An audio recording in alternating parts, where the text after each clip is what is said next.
Hey you guys, so I'm Tanya Sanders Kelker, and let's have a little story time. So picture this. All roads lead to the most exciting, the biggest day of your career, right? The biggest day where you're going to actually announce some life-changing decisions that you made, and you're able to really just show it and showcase it in front of all your friends, your family, and all of your colleagues and your clients, right? This is a pretty big deal. Imagine you show up to your biggest day and it turns into one of the worst days of your life. Let's play this story back, okay? So, last year, I was able to finally accept the call of being the real CEO of my spa, right? So what people always say, oh, I'm a CEO, but sometimes that is not necessarily true for everybody. And in this case, I didn't want to just say I was the CEO. I wanted to be a CEO, act like a CEO, and do CEO things. And that meant for me to not be a service provider anymore, right? I was still the owner, whether I was a service provider or not, but it was a difference in leadership that I was looking to take on. And of course, I heard the call, I heard the assignment, I was like, okay, cool. This is a perfect time, everything's flowing great. I'm ready to be the CEO. That's what I thought. Okay, that's what I thought. When I accepted the calling to be the CEO and to be an actual leader and actually have the influence in my industry and in my businesses, I didn't account the costs. I didn't account for the cost that it would take for my family, for myself, for my business, for those around me. I did not take the cost of that. I did not. I accepted the title and the assignment only looking at the outer side of it, not with who I had to be to actually be effective in doing it. So, I answered the call, all right? I decided to go from being the pro service provider to no longer doing any services to being the CEO. I got tested with friends. I lost a lot of friends. I lost a lot of associates. I lost a lot of people that I thought was happy for me going through this transition. But I found out how people really felt when you elevate faster or further than what they put you in a box to. And it doesn't necessarily make them a bad person. However, it made them bad for that season in my life. And you guess what? I had to cut them, okay? You had to go. Only because I cared about me more.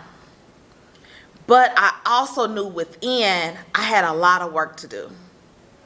I had a lot of work to do because I needed to be able to get myself in a position to carry the burdens of the people that I'm leading, to be able to carry the problems that come with it, and be able to go through the fire and not be burned and come out on the other side. So I decided to get a spiritual mentor. I decided to actually strengthen my relationship with God. And as I figured out that the more I strengthened my relationship, the more I strengthened that inner me, and healed the inner child in me, all the inner workings in me. As I was working on healing that, the outside became healed as well. So it wasn't just healing the inside, the outside got healed as well. And that's when all things that was no longer serving me any purpose, they started to fall off. And that included myself. Okay. So fast forward on to that biggest day. So leading up to that biggest day of my career, I was wanting to actually leave each one of my team members a location because I was looking to maximize my scaling plan of my businesses. Keep in mind, I keep saying my plan, right? I kept trying to maximize my plan of scaling.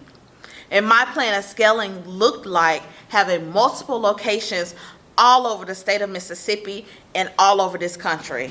And I wanted to start by expanding my reach by having the people that actually worked right directly with me be in charge of those locations. But my biggest mistake was I did not take into account what they wanted. I did not take into account what they wanted because I assumed that they were in line with the vision that I had for my business, and that was what they wanted too. And it doesn't make them bad at all for not having that same vision or plans. It just means that there should have been greater communication between them and I before I decided to make all these grandiose plans, right, and include them in it. So I decided that once I saw that that really wasn't their vision, I decided not to actually leave them locations. I was going to buy their location. Like, they were having it made, right? They didn't even know that these things was working in the background for them. And so I decided, I said, let me cut that plan. I'm not doing that, right? Because one thing, you have to always remember that you cannot force someone to want something more than they want it for themselves. So when I realized that that was the case, back to the drawing board to this grand scaling of things, right? Because I'm still excited about this new journey. I decided to go down the podcast and content creator route, right? Because I'm not really seeing myself as the content creator or podcaster or show host or any of that. I'm really just looking at that as building a skill set for where I'm trying to go as being a more effective leader and more effective CEO, right? All right, so I decide to publicly announce my retiring from doing services. So I'm preparing the girls in my studio for this announcement. I'm preparing my clients for this announcement. I'm preparing my colleagues, associates, everybody, my family. I'm preparing myself for this announcement of one of the biggest transitions that I've made thus far. I'm talking about, I'm getting all the girls in my studio. That was about 9 people. I've built funnels for them from scratch. Mind you, my funnels are not even all the way set up all the time, right? But I took 9 different concepts and ideas, turned it into viable opportunities, and built funnels for each one of them. Because in my head, I'm thinking, when I go up and do these big announcements, I want to be able to pull the people that are working around me up with me, right? I'm wanting all of us to come together. But the danger in doing that is when people are not wanting to go in that same direction, it adds wear and tear on you because now you're actually pulling, you're trying to make someone do something that they don't want to do. And just because it's a good thing doesn't mean it's a God thing. And when it's not a God thing, it feels like a burden of pushing and pulling, tug of war of you trying to get people to get on board, right? So we push forward to one of the biggest announcements, right?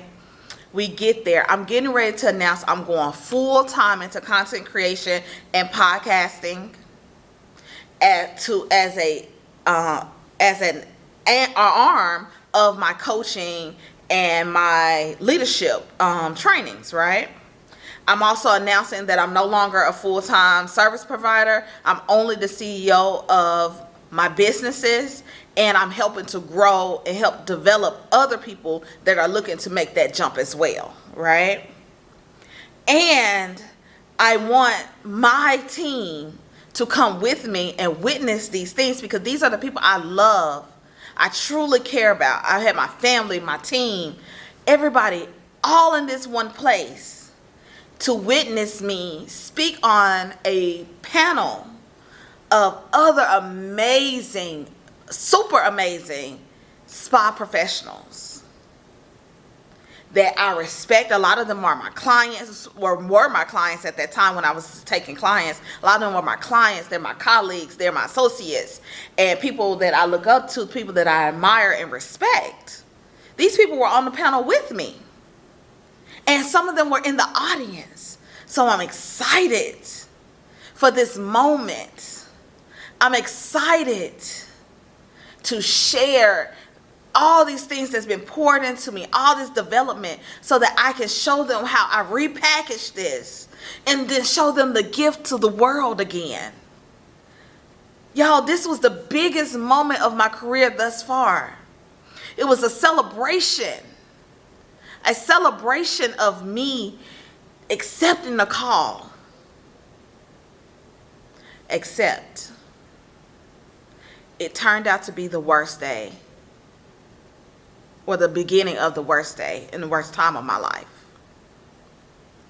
I realized that I kept pouring out, and nothing was really refilling back into me. And you know what happens when you pour and pour and pour without being refilled or some reciprocity? You break.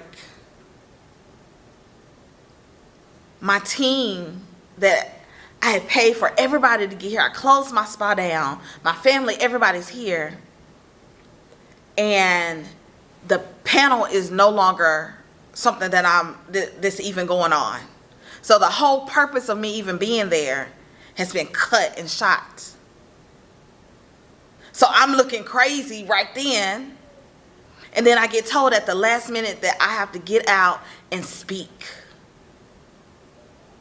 I was ill prepared for that. However, I always keep a standard, just my bay speech and the bay training stays on deck. That one for beauty, business, excellence, and accounting and accountability, that training stays on deck because I know that in and out, and that's what I went with, right? I was able to roll with the punches. But it wasn't the same. All the things that were supposed to happen did not happen. Nothing went right leading up to that date. And then to be honored in front of everyone, and my team was not there because they decided that they were tired. They didn't see the bigger picture. They saw and thought that this was just a vacation for them instead of what it was for me. And I can't fault them for that because, again, that's what it was for me, not necessarily for them. Yes, it was hurtful.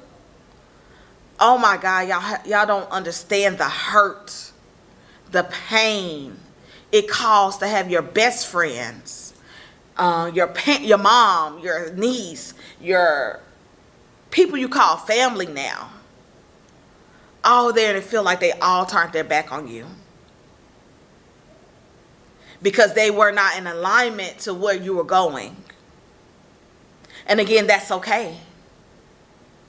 But it still hurt because I'm still human, right? All of that, on top of that, I also was wrong because I put them in a position, in a predicament to require things of them that they were not ready for. They were not ready for that type of pressure, for all of that to be put on them, and that was my fault. It was almost like I took my babies and took them to the slaughter. And then I was upset because they got slaughtered. So I can't hold nothing against them about that, but it still hurt me. It broke me. And then for the very next day, people I care about spit in my face again. And it wasn't even, and to be looking back on it, I don't even think that was intentional either.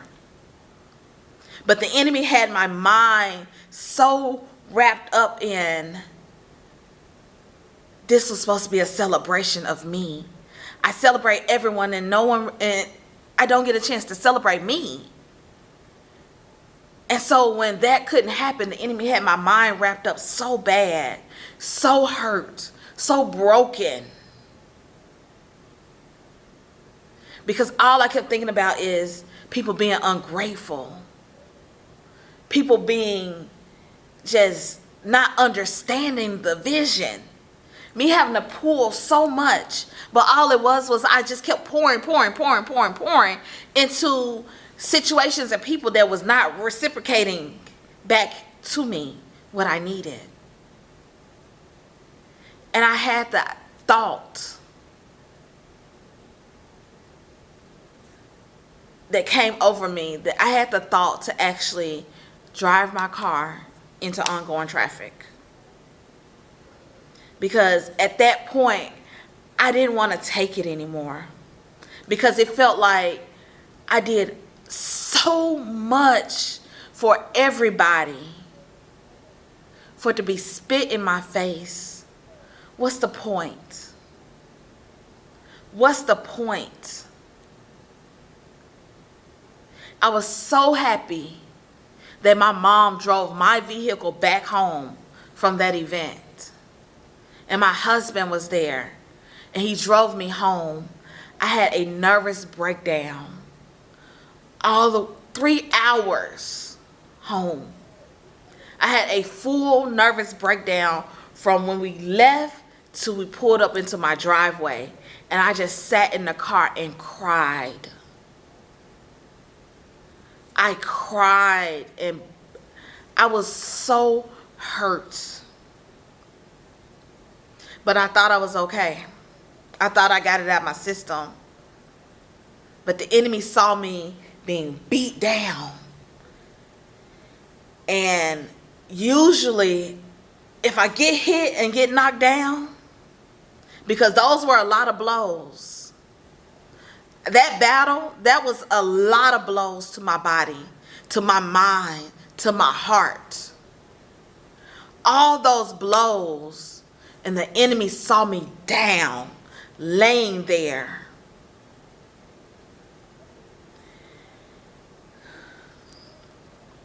And the enemy whispered in my ear the very next day, because I thought I was okay. I got up and I got a little strength because I still fed myself. I still had my armor on. I still was praying. I still had faith, right? So I was able to get up that next day, and I knew I wasn't all the way better. I knew I was still hurt. I still was bruised and things, but I thought I was okay. I thought that was behind me and over, because I'm used to get knocked down, get right back up and go, right? I went through my day like it was normal, but around about 12 o'clock, the enemy spoke to me. I never forget the sound, the smell, the feeling that I had. And that feeling, when that voice said, when you get home, blow your brains out. I've never in my life heard anything so horrendous. And it wasn't even a loud voice. It was a quiet voice. It was just like, when you get home, just blow your brains out. And inside of me, I said, okay. I drove to my house to do just that. I pulled in my driveway. My babies were in my front yard. They're never in my front yard. And they came running to my truck. They was like, Mommy, Mommy, Mommy. And I'm so excited. Well, they were so excited to see me. And I just began to cry. And I told them to go back in the house. And I sat in the garage. I closed my garage. I pulled my gun out. I looked at it. And the voice said, just pull the trigger.